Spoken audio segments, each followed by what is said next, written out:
Em abril desse ano eu realizei um grande sonho e fui pro Japão. E em meio a toda a ansiedade de finalmente ir para um lugar que eu sempre quis, começou a surgir na minha cabeça uma dúvida. Será que eu vou ser bem aceita? Será que eu vou ser bem recebida por causa das minhas tatuagens? Isso porque quando a gente fala de tatuagem em Japão, a primeira coisa que a gente lembra é a máfia japonesa, e com ela vem todo um tabu em cima das marcas corporais. Então eu vou contar pra vocês quais foram as minhas impressões enquanto estrangeira no Japão, toda tatuada.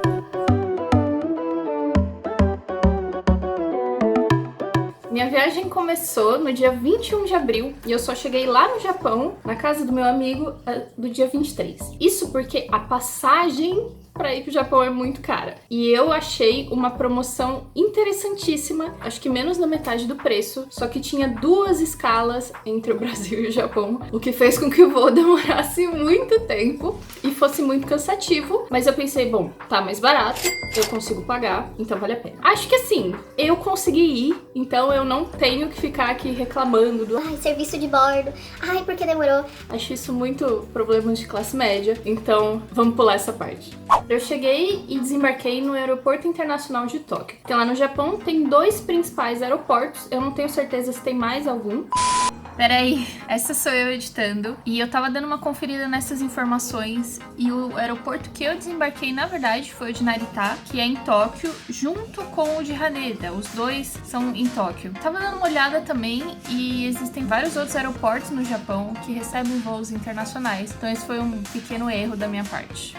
E eu não lembro se eu tive que pegar mais um metrô até chegar no trem-bala ou se eu peguei um trem-bala, enfim. Eu sei que eu peguei um trem-bala pra chegar numa outra estação pra conseguir pegar o trem pra desembarcar, enfim, em Shiga, que é a província que o meu amigo mora. É uma província bem pequenininha pra desembarcar no final da noite, eu acho que era quase meia-noite quando eu consegui chegar na casa dele, na cidade de Konan. E ele tava preocupadíssimo, achando que eu não ia chegar, que não ia rolar. E eu realmente tive que pegar o último trem, porque, de fato, quando você tá em outra língua que você não fala de forma fluente, ainda mais que eu fale um pouquinho de japonês, foi um pouco complicado e rolou uns estresses, assim, de tipo, é esse trem, não é esse trem, eu pego, fui, voltei, enfim, cheguei, era já muito tarde da noite na casa dele, mas enfim, cheguei. E se você quiser ler o texto que deu origem a esse vídeo, eu vou deixar o link do meu Medium aqui embaixo pra você que curte ler uns pontos de vista diferentes. Talvez tenha coisas que eu falei aqui que eu não falei lá, talvez tenha coisas que eu falei lá que eu não falei aqui. Então eu vou deixar o link de qualquer forma.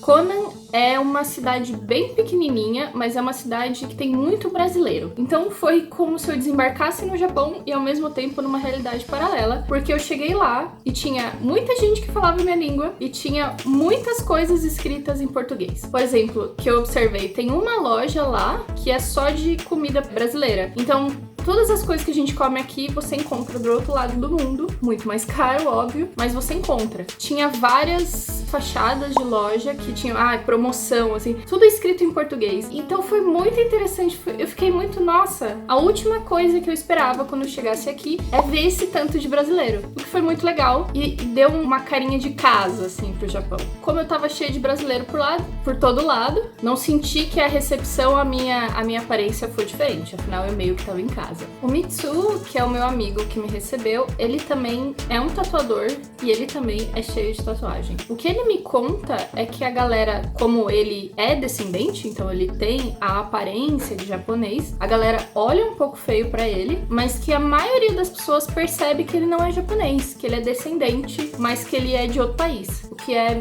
muito louco de se pensar também. Mas ele me disse que nunca foi barrado de algum lugar, nunca pediram pra ele sair, nunca fizeram a ligação de que ele era da máfia ou algo do tipo. Então pra ele tava tranquilo. Eu fiquei em Konan por uns 5 dias, não deu nem uma semana, porque a passagem pra Tóquio, o hotel já tava tudo reservado, então eu fiquei com ele pouco tempo, né? Eu fiquei 3 semanas no Japão, só 5 em Konan. A gente conseguiu dar alguns rolês nesse meio tempo. A gente foi pra Otsu, que é uma cidade vizinha de Konan. A gente foi pra Kyoto e a gente foi pra Nara. É um lugar incrível. Em todos esses lugares, eu ainda no começo da viagem, tava bem insegura. Tudo bem que eu sou estrangeira. Na minha cabeça eu falava, não, você é estrangeira, Carol. Não tem por que as pessoas te tratarem mal, sendo que você traz dinheiro pra esse país. Mas ainda assim, uma insegurança boba que existia nessas 3 cidades, sendo Kyoto e Nara cidades muito populosas, né, lugares muito turísticos. Foi tranquilo, não aconteceu nada. Teve as olhadinhas, né, aquela olhada de tipo, nossa, que pessoa curiosa, mas não teve nenhum assédio, não teve nada do tipo. Quando a gente foi visitar o Parque de Nara, que é muito famoso, e pôde ter contato com os animais e alimentar os animais, o Mitsu levou a gente para conhecer várias partes do parque,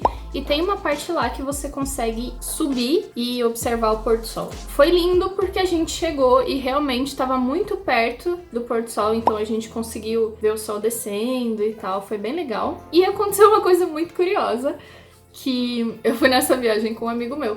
Então eram 2 pessoas que, por mais que soubessem um pouquinho de japonês, não sabiam nada. E tinha o Mitsu, que apesar de morar lá, não falava muita coisa também. A gente encontrou uma senhorinha japonesa super simpática, que me deu boas-vindas, inclusive ela perguntou se eu era americana. Eu falei, não, eu sou do Brasil e tal, mas ela me desejou boas-vindas em japonês, assim. E eu tava super tipo, nossa, que legal, tô sendo super bem recebida. Então eu falei, não, eu estudei japonês por 1 ano. Eu vou tentar conversar com essa moça, com essa senhora, e vamos ver o que dá. E eu comecei a puxar papo com ela. Eu lembro que eu falei, eu devo ter falado de um jeito muito estranho, mas eu lembro que eu falei, nossa, o meu país é muito bonito, mas eu achei esse lugar incrível, né? Eu achei o Japão incrível, um lugar muito bonito. E aí a gente meio que começou a tentar conversar.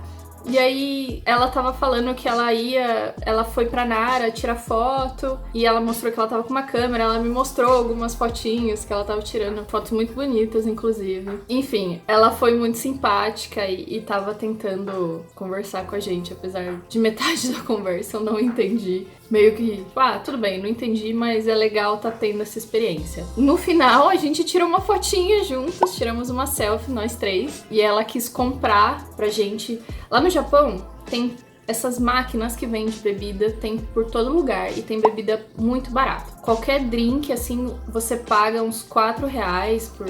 4 pra cima, né? Por refrigerante, água, qualquer coisa. Então lá tem em todo lugar, e perto de onde a gente tava sentado, tinha um refrigerador de bebidas, e ela falou, vem comigo, e mostrou que ela ia comprar a bebida pra gente. Eu agradeci, falava que não precisava, mas agradeci, e ela comprou uma bebidinha pra cada um de nós 3. E tudo isso sinalizando, porque, né, a comunicação não tava 10 de 10, assim. Enfim, a gente acabou... Eu acho que ela me deu uma latinha daqueles sucos que vem um pedacinho da fruta dentro.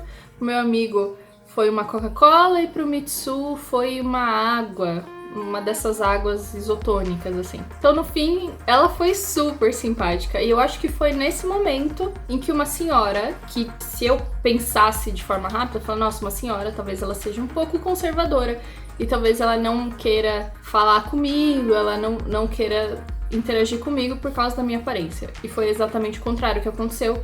Uma senhora me recebeu super bem, me tratou super bem e me deu lembrancinhas. Então, acho que foi aí mesmo que eu falei, não, eu tava insegura, mas na realidade esse país é bem diferente do que eu tava esperando, né? As pessoas me receberam de forma completamente diferente.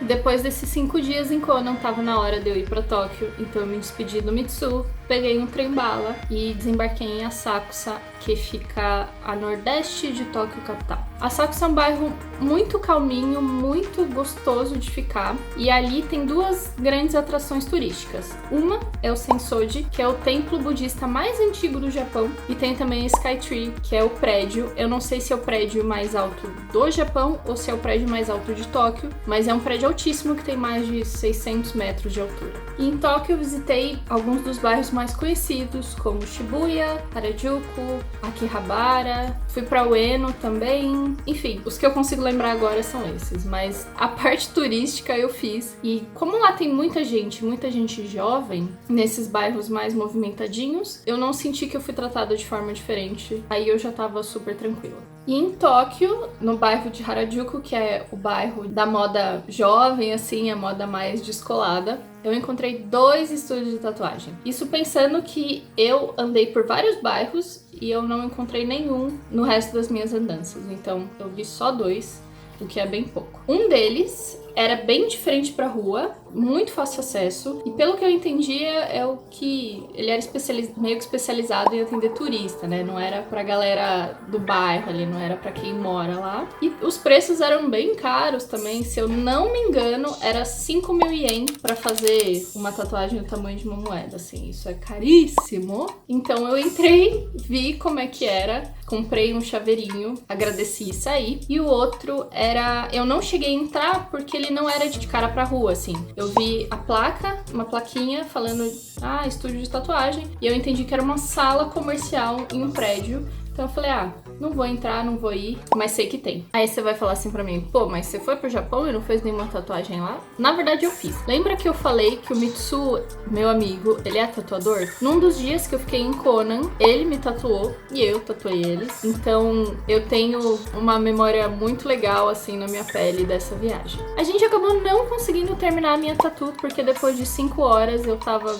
bem chateada com a dor, eu não tava aguentando mais. Então eu acabei voltando com uma tatu incompleta, mas que tá lindíssima e que tem um valor emotivo, assim, um valor emocional muito grande. Então eu acho que ela tá ótima. A última coisa que me preocupava com relação a ter tatuagem no Japão é que antes de voltar, eu ainda queria ir em um onsen, ou seja, uma terma. As termas, elas são piscinas naturais aquecidas e elas são naturalmente quentes porque ficam em regiões que tem vulcões. E quando você entra nas termas, você tem que estar completamente pelado. Então, já tinham me falado aqui no Brasil que se fosse uma tatuagem pequena, eu conseguiria esconder com uma bandagem, com algum tipo de... como se eu colocasse um curativo em cima da tatuagem e tudo bem. Mas que, obviamente, eu não tenho como esconder todas as tatuagens com um curativo. Eu fiquei, nossa, mas será que eu vou conseguir ir? No fim, eu acabei não indo. Isso porque, as fontes termais que eu achei que aceitavam pessoas com tatuagem ficavam muito longe de onde eu tava. Então eu teria que pegar, tirar um tempo, viajar pra aquele lugar só pra ficar, sei lá,